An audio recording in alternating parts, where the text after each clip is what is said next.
10h20. Faremos contato, então. Estou procurando o LAM-470. Um jato cai do céu na Namíbia, matando todos a bordo. Eu nunca vi um avião tão destruído. Os destroços dão aos investigadores a sua primeira grande pista. Definitivamente feito pelos motores. Havia 2 depressões no início da trilha de destroços. O avião estava nivelado. Talvez eles estivessem tentando pousar. Mas quando os investigadores ouvem o gravador de voz da cabine de comando, algo está acontecendo naquela cabine. Aumente. Alguns sons estranhos apontam para uma possibilidade perturbadora. Mas o que...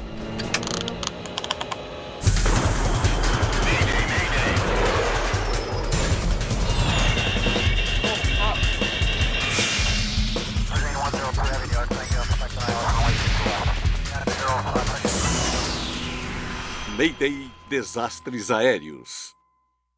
Esta é uma história real baseada em relatórios oficiais e relatos de testemunhas. Fora do radar. Aeroporto Internacional de Maputo, em Moçambique. 29 de novembro de 2013. Acionar freios automáticos? Freios automáticos acionados. Confirme configuração de decolagem. Configuração de decolagem ok. Prontos para decolar. LAM-470 pronto para decolar. LAM-470, você está autorizado para decolagem. Entendido, Torre de Maputo, LAM-470. Aqui vamos nós.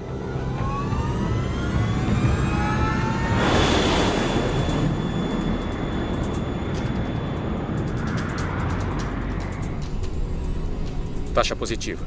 Recolher trem. Trem recolhido. O comandante Hermínio dos Santos Fernandes, de 49 anos, comanda o voo 470 da LAM, Linhas Aéreas de Moçambique. Ele é um dos pilotos mais experientes da companhia aérea. Flaps em 0. Flaps em 0. O copiloto tem 24 anos e está em início de carreira. Essa combinação de tripulação, um experiente comandante moçambicano de meia idade com um copiloto mais jovem é uma combinação comum e normal.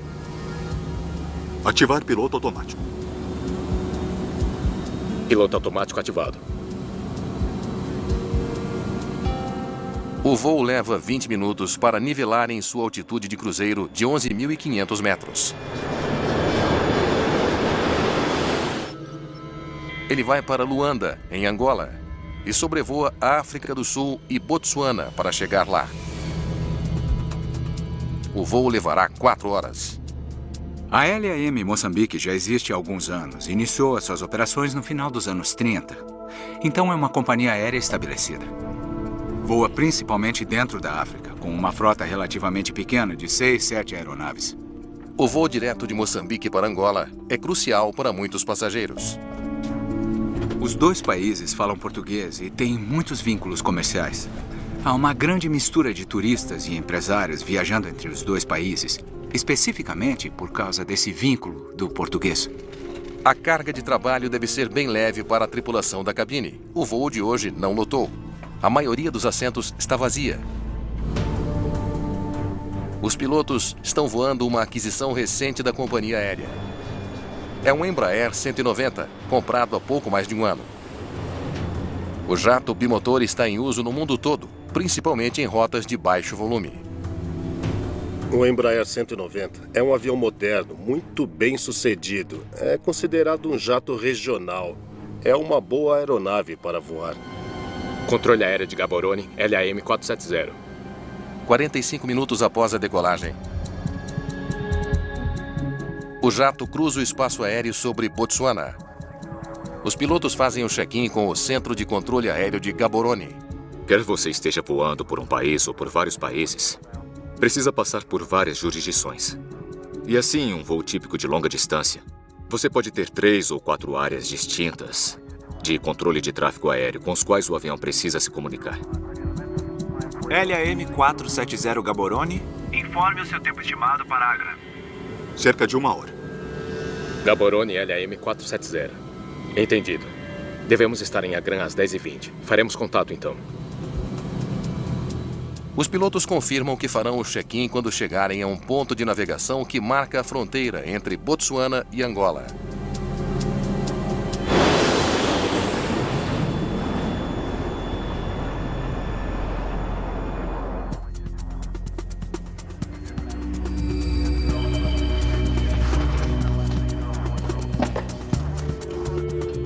Faz 1 hora que o controlador em Gaborone se comunicou pela última vez com o LAN 470. O voo deve estar se aproximando de Angola. Então ele dá à tripulação as suas próximas instruções. LAM 470 Gaborone. Favor continuar com o controle de Luanda. Frequência 8888.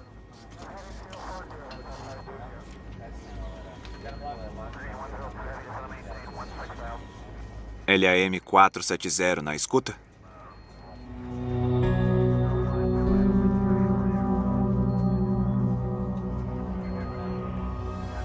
Mas não há resposta.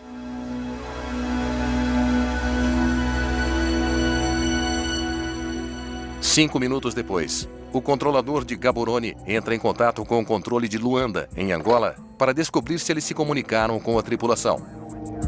Eu estou procurando pelo LAM 470. Você está em contato com ele? A transferência deveria ter sido feita de Angola para Luanda, mas ela nunca aconteceu. Luanda ligou de volta e disse: o avião não está aqui. 5 minutos antes da hora prevista de chegada, o LAN 470 ainda não fez contato com o controle de Luanda. Eles entraram em contato? Nenhum dos controladores sabe onde o LAN 470 está. Ele desapareceu. Não há pedidos de socorro ou qualquer sinal do transmissor localizador de emergência do avião. Agências de investigação dos 3 países onde o avião poderia estar são notificadas: Botsuana, Angola e Namíbia. O último contato foi às 9h19. Vamos começar por aí. Os investigadores de cada país verificam os seus sinais de radar gravados para ver se conseguem rastrear o Embraer 190 desaparecido. São os namibianos que encontram sua rota. Ali está. Membros da Autoridade de Investigação de Acidentes Aéreos da Namíbia analisam o seu sinal gravado. Os namibianos tinham as informações de radar que os mostravam em cruzeiro. E depois, até o desaparecimento do sinal fora do radar. Ok, aqui vamos nós. Está começando a descer. Os dados mostram que o voo 470 estava voando normalmente a 11.500 metros. E então começou a mergulhar em direção ao solo a uma velocidade surpreendente. Está voando muito rápido. Eles observam o sinal por 6 minutos. Ele mostra o avião caindo mais de 9.000 metros. É mais do que o dobro da taxa normal de descida. É isso aí. Sumiu.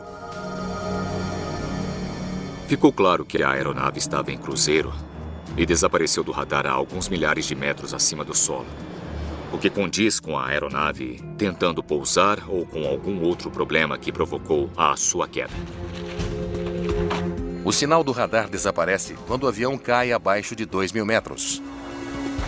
Mas mostra que, a poucos quilômetros da fronteira entre Botsuana e Namíbia, o LAN 470 estava rapidamente se aproximando do solo. Sim, estamos verificando pistas de pouso na área agora. Não vejo aeroporto algum perto de sua localização conhecida. Os investigadores esperam que os pilotos tenham conseguido descer em algum campo de pouso. Essa tripulação teve uma emergência e não conseguiu se comunicar com o mundo exterior ou estava ocupada demais mantendo o avião no céu para se comunicar. E talvez estivessem tentando descer em uma pista de pouso na área ou, no pior caso, fizeram um pouso de emergência longe de um aeroporto. Os 6 minutos que se passaram desde o momento em que o LAN 470 iniciou a sua descida até o momento em que desapareceu do radar deveriam ter sido suficientes para os pilotos informarem uma emergência. A questão é, por que não informaram? Aeronaves de busca e salvamento são acionadas para tentar encontrar o voo 470 das linhas aéreas de Moçambique.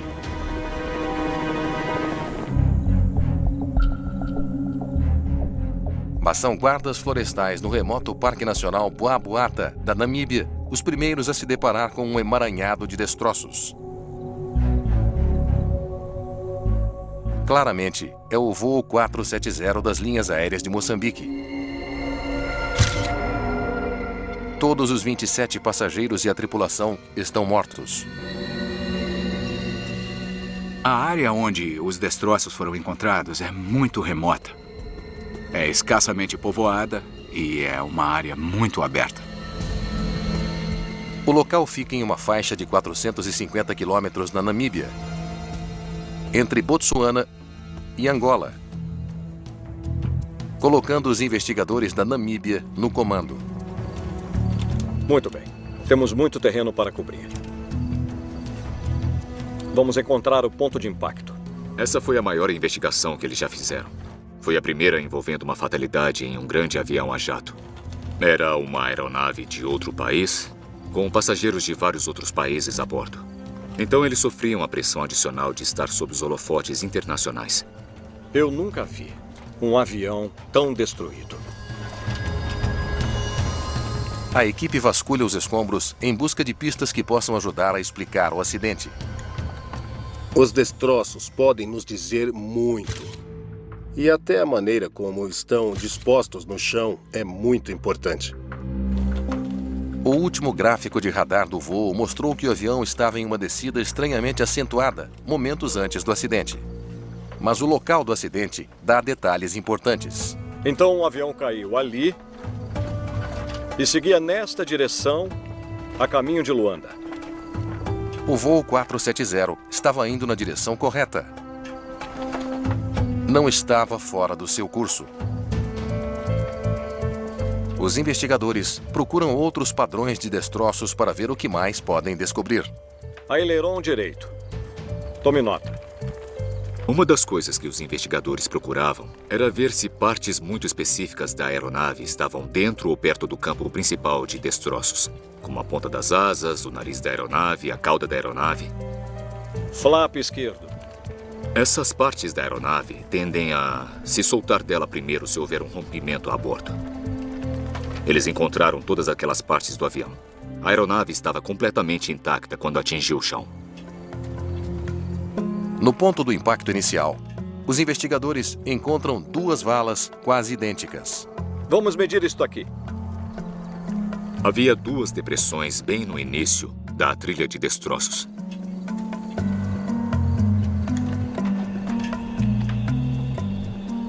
9,75.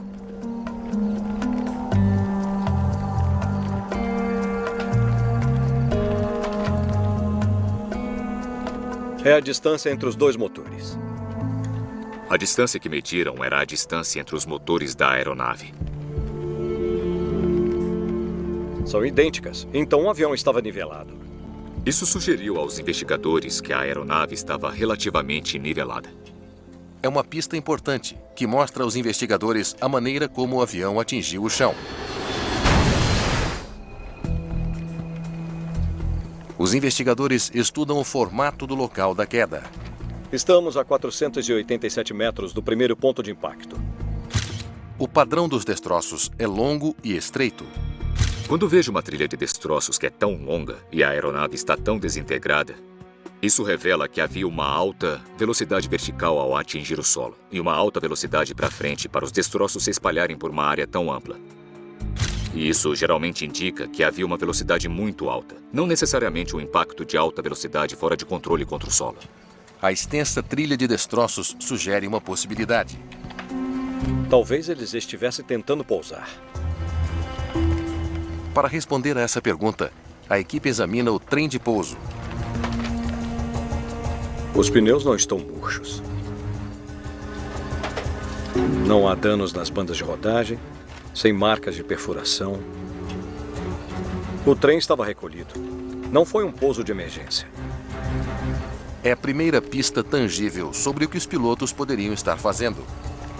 A tripulação decidiu não acionar o trem de pouso, porque não estavam dispostos a fazê-lo ou eram incapazes de fazê-lo. Se não estavam tentando pousar, por que voavam tão rápido?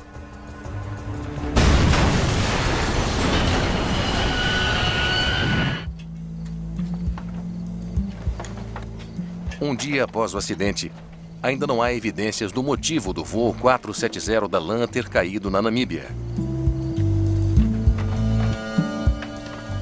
A esperança é que as caixas pretas do avião ajudem a solucionar o mistério. O manuseio dos gravadores de voo deve ser cuidadoso, metódico e feito por pessoas experientes. Porque você não quer fazer nada que estrague ou danifique os dados. As caixas pretas a bordo do voo 470 foram danificadas no momento do impacto.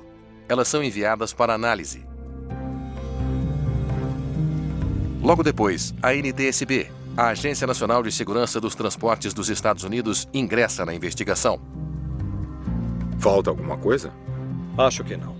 Eles enviam um investigador veterano, Dennis Jones, para a Namíbia. Não restaram muitos pedaços grandes. A maioria de pedaços pequenos que encontramos espalhados.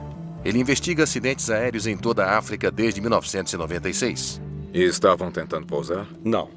Não havia evidências de um pouso de emergência. Mostre o que mais você achou. Fiquei muito impressionado com os investigadores da Namíbia. Eles haviam organizado tudo muito bem. Muitos locais de acidentes que eu encontro são caóticos. Eles desceram em um ângulo agudo. Então, imaginamos que o piloto tinha o controle. Algum sinal de incêndio a bordo? Não. Os padrões de fuligem indicam que o incêndio ocorreu após o acidente.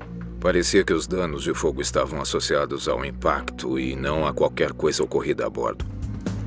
Jones já trabalhou em dezenas de acidentes de avião, mas mesmo ele está perplexo com as evidências no local da queda. Quase nenhuma cratera. Não havia uma cratera grande no chão, então isso me sugeriu que havia um certo controle. Essa é uma pista intrigante. Se os pilotos tinham o controle do Embraer, por que ele caiu? Não estávamos excluindo nada. Pelo contrário, era o que devemos incluir. Podíamos ter perdido alguma coisa? Talvez não tenhamos visto alguma coisa?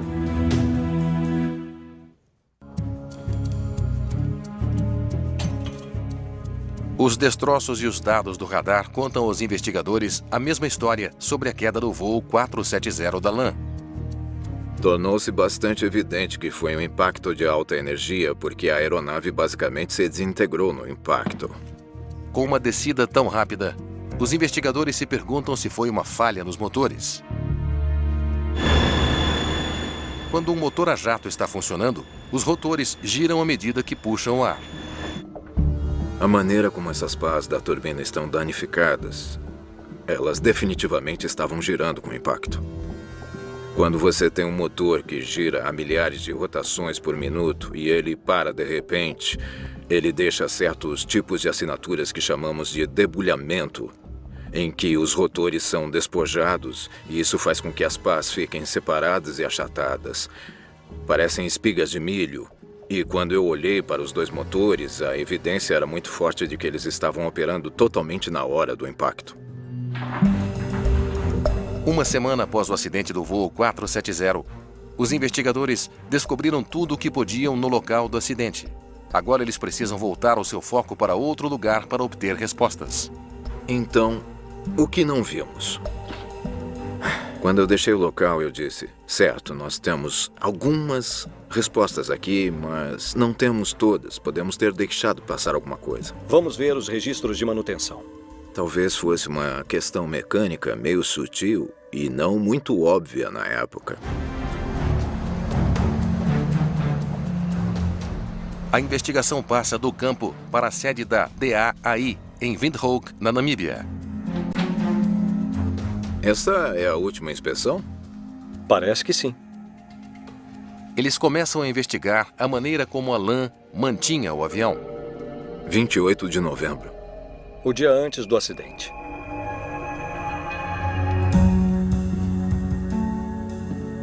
Parece que tudo foi feito certo. O Embraer 190, comprado novinho em folha havia apenas um ano, tinha uma ficha impecável. Os registros de manutenção da aeronave eram excelentes. A manutenção da LAN era muito bem feita. Não havia nada de errado com a aeronave. Não houve grandes falhas no sistema, reparadas recentemente, nenhuma manutenção adiada que pudesse afetar qualquer sistema principal. De fato, foi submetido a uma inspeção bastante intensa, um dia antes do evento. Aqui vamos nós. Nada dizia que o avião em si não estava em sua melhor forma quando decolou.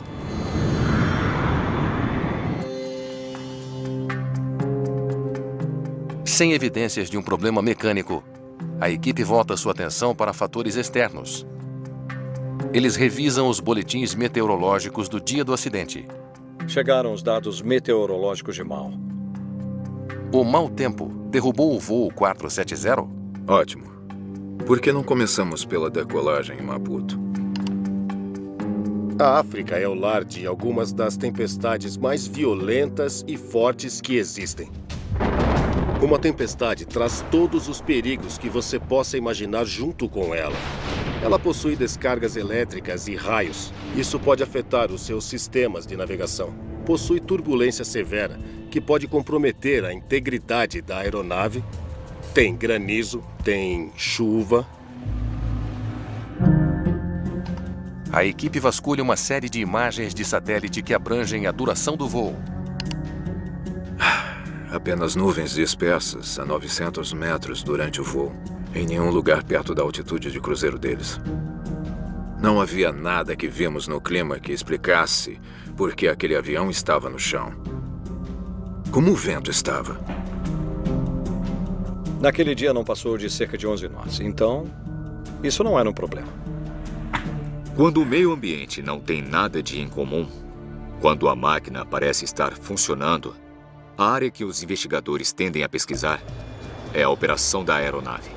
Ou seja, o comandante e o copiloto estavam trabalhando adequadamente para executar os procedimentos e na sequência correta? Descartados a máquina e o meio ambiente, os investigadores têm apenas mais um caminho a seguir. Ok. Vamos ver a ficha do piloto.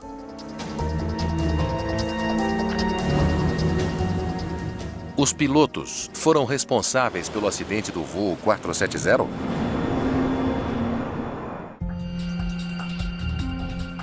Os investigadores imaginam se os pilotos do voo LAN 470 tiveram responsabilidade na causa do acidente. Comandante Hermínio dos Santos Fernandes. Nascido em Moçambique, 49 anos. Aqui vamos nós. Quanto o comandante Fernandes conhecia o Embraer 190?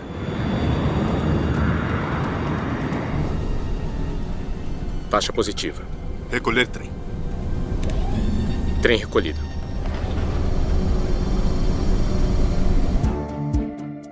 A equipe examina sua ficha de piloto. Você procura qualquer coisa que possa mostrar alguma falha no desempenho do piloto. O comandante Fernandes não só era bem treinado...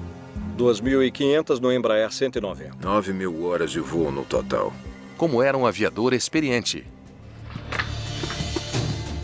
Malcolm Brenner, especialista em psicologia de pilotos, foi consultor na investigação. O comandante tinha um histórico impecável, sem acidentes, sem incidentes. Ele era clinicamente qualificado. Todas as informações sobre ele estavam atualizadas. O copiloto era jovem, mas tinha mais de 1.000 horas de voo. Eles eram uma boa combinação. Sim. Flaps em 0. Flaps em 0. É uma prática muito comum ter um comandante com mais experiência e um copiloto bem mais jovem. Permite ao copiloto aprender e progredir na carreira. Eles devem trabalhar como uma boa equipe. Ativar piloto automático. Piloto automático ativado.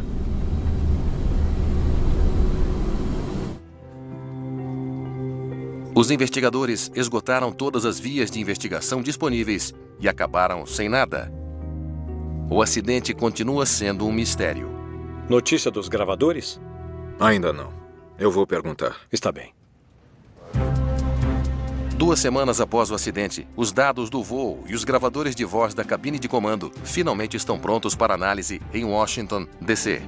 Estávamos ansiosos para ver o que os gravadores tinham a nos dizer, porque nos ajudariam a definir a estratégia para o resto da investigação. Certo, estamos prontos para ouvir. Controle de Gaborone, LAM 470. LAM 470 Gaborone, relate o seu tempo estimado para Agra. Cerca de 1 hora. Gaborone, LAM 470. Entendido. Devemos estar em Agram às 10h20. Faremos contato, então. Os investigadores escutam a gravação com atenção e ouvem algo que desperta o seu interesse. Era apenas um voo de rotina. E o copiloto pediu licença para ir ao banheiro. Eu vou ao banheiro. O senhor tem um controle? Sem problemas.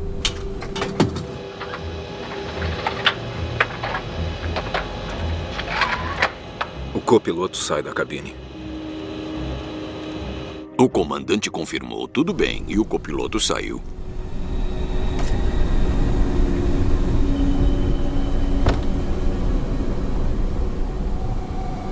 A partir desse momento, tudo ficou quieto.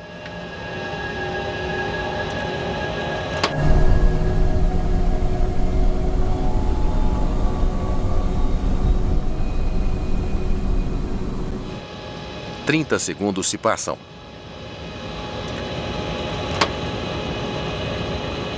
1 minuto. 6 minutos de quase silêncio no gravador de voz. Pareciam coisas normais acontecendo. O copiloto está voltando. De repente, você o escuta bater na porta.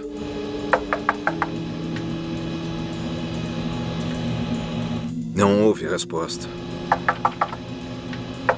E então as batidas começaram a se tornar mais repetitivas.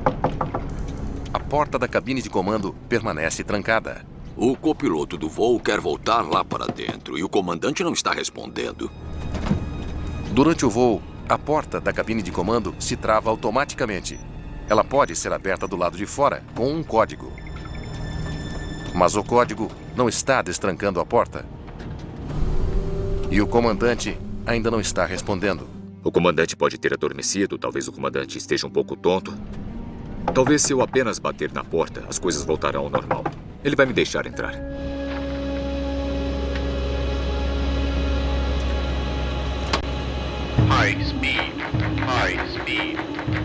Mas o que está havendo? A gravação se torna ainda mais perturbadora. Sync rate. Sync rate. Sync rate. Sync rate. Sync rate. Sync E rate. então ouvimos o sistema de alerta de proximidade do solo dizendo subir. Terrain. Pull up. Pull up. Pull up. E foi então que soubemos que o avião estava descendo. Terrain. Pull up. Pull up. Pull up.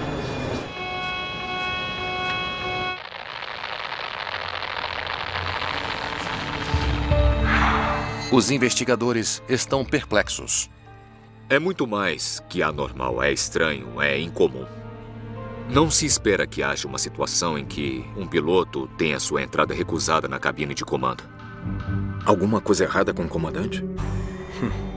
As batidas que ocorreram. Não houve resposta àquelas batidas. E, de repente, tudo chega a um fim abrupto. O que está havendo aqui? Eles estão atrás de tudo aquilo que você não quer encontrar no meio da mata. Em Busca das Cobras, quinta, no National Geographic. Abrimos as portas pra brincar.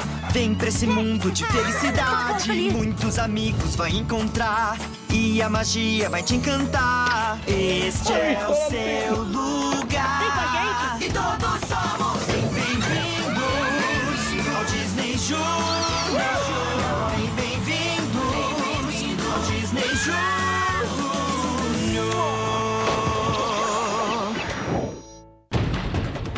Ação. Drama. romance,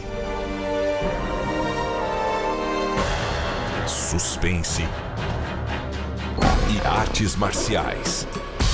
Você encontra todos os gêneros cinematográficos com um toque animal na Quinta Fera, a partir das 6 da tarde, no National Geographic.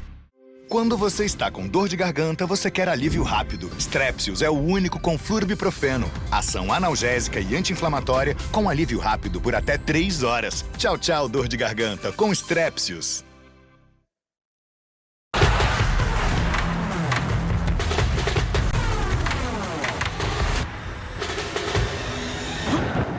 Celebridades à prova de tudo. Sexta, 10h30 da noite, no National Geographic.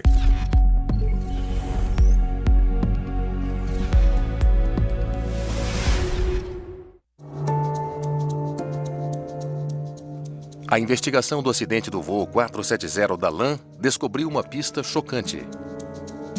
O copiloto ficou trancado para fora da cabine por 6 minutos, até o avião cair. E parece que o comandante não fez nada para evitar o acidente. Sync rate. Sync rate. Sync rate. Sync rate. Lá estava um membro autorizado da tripulação tentando voltar à sua posição e não tem permissão de entrar. Isso é completamente anormal. Precisamos descobrir o que houve na cabine de comando. O copiloto tem autorização. Quer voltar lá para dentro. Por que o comandante não está respondendo? Por favor, volte ao momento em que o copiloto sai da cabine. A equipe deseja revisar a gravação de voz da cabine de comando com mais atenção. Eles perderam alguma coisa da primeira vez? Vamos ver se há incapacidade. A incapacidade sutil é uma situação em que uma pessoa parece normal, tanto física quanto mentalmente, mas por algum motivo ela não está tendo um desempenho adequado. Eu vou ao banheiro. O senhor tem um controle? Sem problemas. Isole o microfone do comandante e aumente. Eles não estão pensando direito, não estão se movendo tão rapidamente, nem com tanta destreza. Um dos tipos de incapacidade sutil que pode acontecer é a hipóxia. Isso é falta de oxigênio. Eu posso ouvi-lo respirando. Ele ainda pode respirar e estar incapacitado.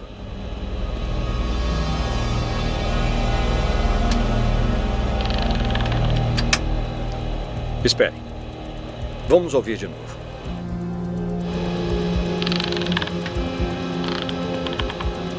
Algo está acontecendo naquela cabine. O comandante está fazendo alguma coisa. Podemos ouvir sons e cliques. Parecia que o piloto que estava na cabine de voo estava operando algum mecanismo. Não sabíamos exatamente, mas ele parecia girar mostradores, provavelmente algo associado ao piloto automático. Mas nós não sabíamos, só podíamos ouvir sons e cliques acontecendo.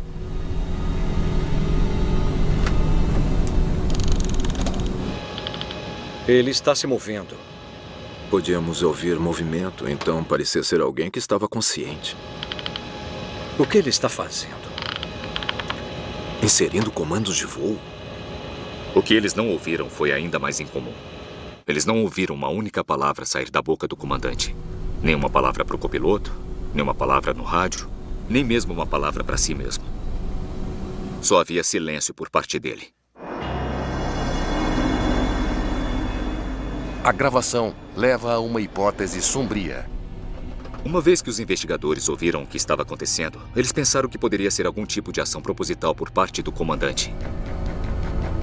Um comandante que insere comandos, mas não deixa seu copiloto voltar para a cabine de comando, obriga os investigadores a considerar uma possibilidade perturbadora: que as ações do comandante foram propositais. Parece extremamente improvável que um piloto experiente e bem treinado derrubasse uma aeronave deliberadamente. A equipe precisa descartar todas as outras possibilidades antes de fazer essa determinação. Não sabíamos nada sobre o perfil dessa aeronave e o que estava fazendo. Munidos com essas informações, era possível correlacioná-las com o gravador de voz da cabine. Então, podemos concordar que o gravador de dados confirma que não havia nada de errado com a aeronave? Antes de começar a considerar seriamente uma ação proposital, você precisa se certificar de que todas as alternativas não a explicam. As condições eram normais. Não foram detectadas falhas mecânicas. Certo. Isso deixa a ação do piloto. Vamos dar uma olhada no que houve depois que o copiloto saiu da cabine. Os dados vão mostrar quais comandos o comandante inseriu nos controles de voo. Podemos isolar estes 4 parâmetros. Os comandos pintam uma imagem angustiante das ações do comandante dentro da cabine de comando. O copiloto sai da cabine. Alguns minutos depois, parece que ele começa a inserir uma série de comandos.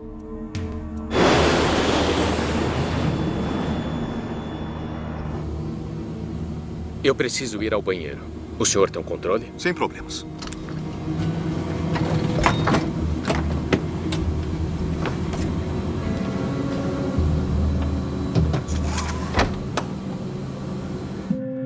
Três minutos após a saída do copiloto, a altitude é ajustada 3 vezes, instruindo o avião a descer para uma altitude de 180 metros acima do nível do mar. Foram os cliques que ouvimos. –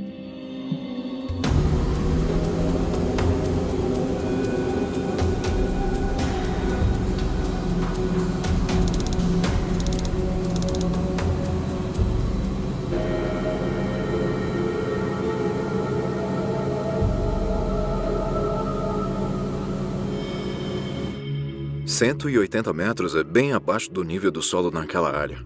Ele estava voando no piloto automático, que é o modo como você normalmente pousaria um avião. 3 minutos depois, o copiloto retorna à cabine.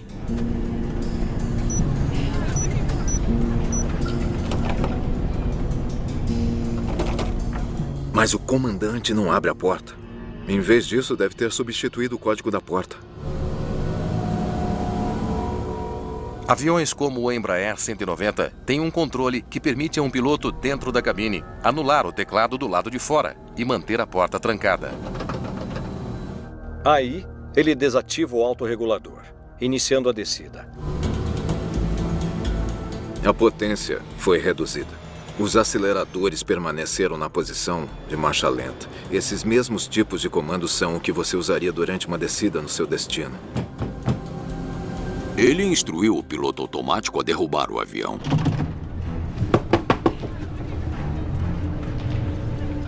Não consigo entrar.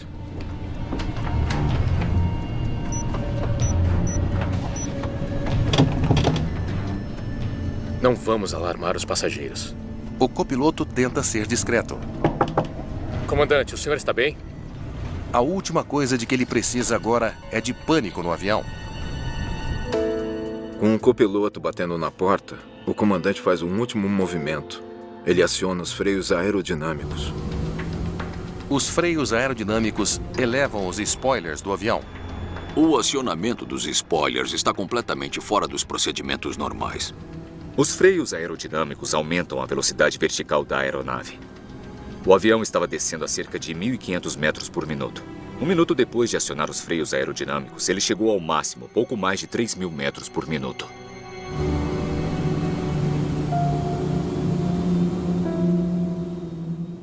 Durante a descida da aeronave, o comandante deixa o piloto automático acionado e não toca no manche.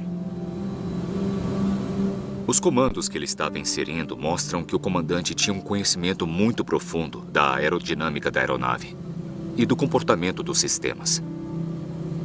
O efeito causado foi uma descida muito suave e consistente da altitude de cruzeiro para o solo.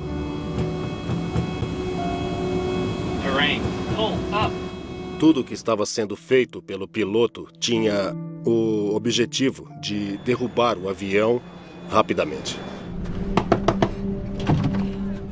Comandante! Comandante, abra a porta! Em menos de 15 minutos, o comandante Fernandes deliberadamente tirou o seu avião da altitude de cruzeiro e o derrubou no chão. Essa foi uma ação proposital.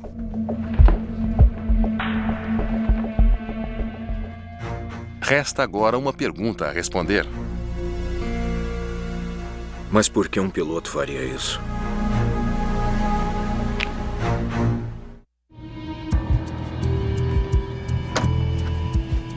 O comandante Hermínio dos Santos Fernandes era um piloto experiente de uma das melhores companhias aéreas da África.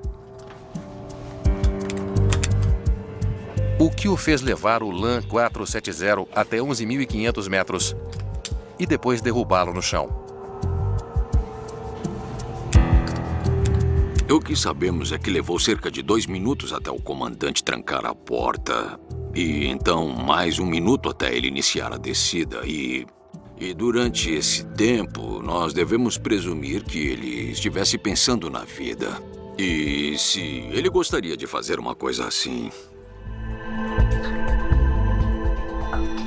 Sei, entendi. Você conheceu o comandante Fernandes pessoalmente?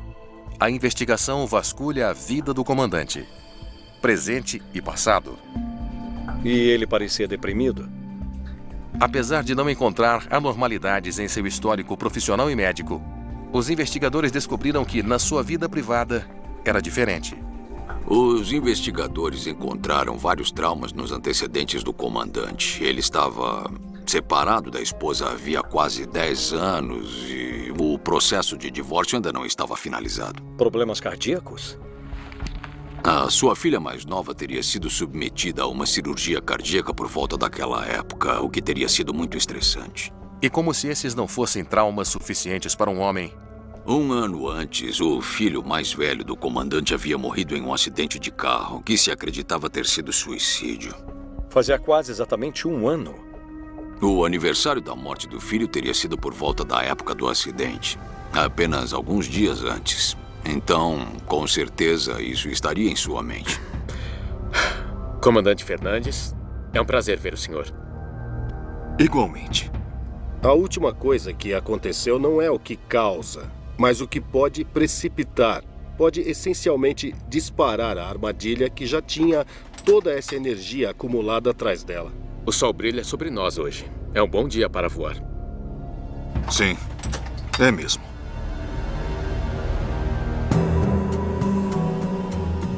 Após a investigação do LAN 470, os especialistas em segurança aérea lutam para explicar a motivação do comandante.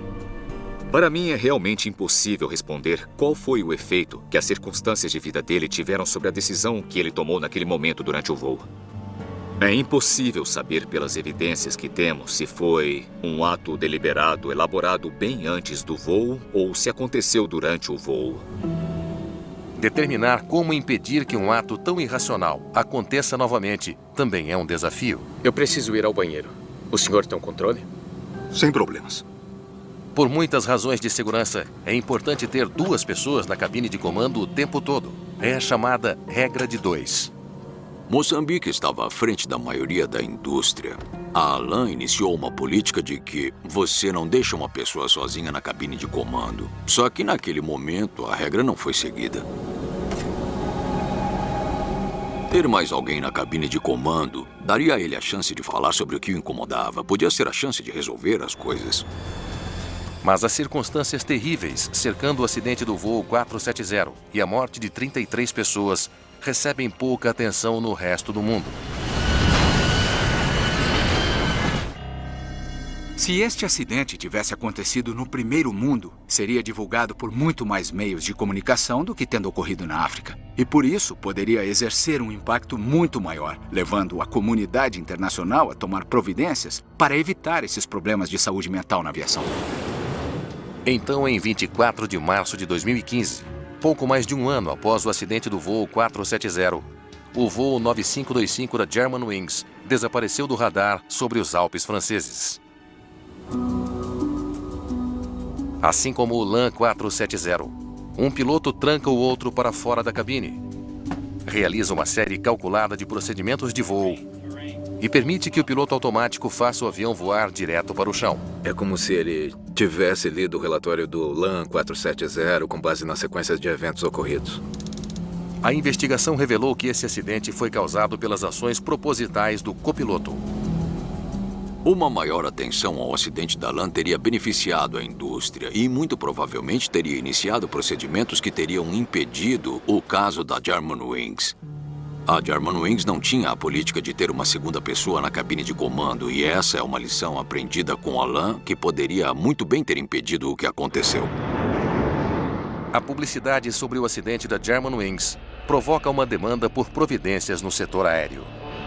Desde esses acidentes, a indústria percebeu a importância do bem-estar psicológico na triagem de pilotos e, especificamente, a regra sobre ter 2 pessoas na cabine o tempo todo. Isso foi um grande impulso para a adoção universal dessa regra. O mundo acordou para essa questão depois de Germanwings, porque ela teve um foco maior de atenção da imprensa do que o acidente em Moçambique, infelizmente. Mas desde então, trabalhamos como indústria para implementar um pacote de saúde mental muito melhor na aviação. Um sistema que, com sorte, nos ajudará a evitar esses tipos de acidentes no futuro.